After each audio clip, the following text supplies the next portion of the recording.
Alam mo ba yung pakiramdam na lahat ng ginawa mo pero parang wala naniniwala sa'yo? Yung tipong kahit ikaw, nagsisimula na magduda sa sarili mo. Ganun ako noon. Akala ko hindi ko kaya. Akala ko hanggang doon na lang ako. Pero may dalawang taong hindi sumuko sa akin. Si Yabyab at ang aking ina.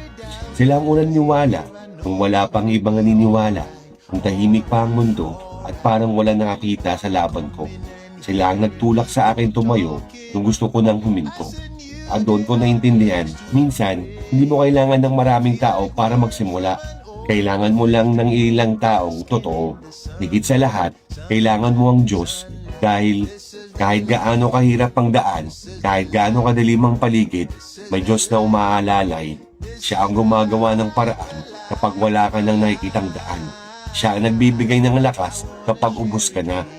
At siya ang unti-unting nagbubukas ng mga pusong hindi mo inakalang maabot mo. Dati, dalawa lang ang nagtitiwala.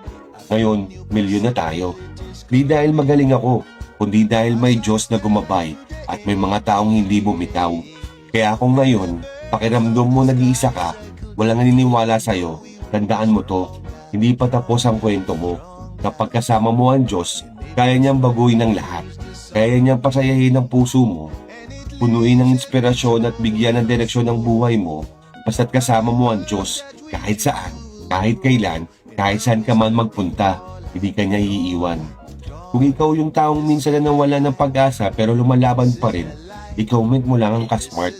At kung may taong gusto mong ipaalala na hindi siya nag-iisa, i-share mo ito sa kanya.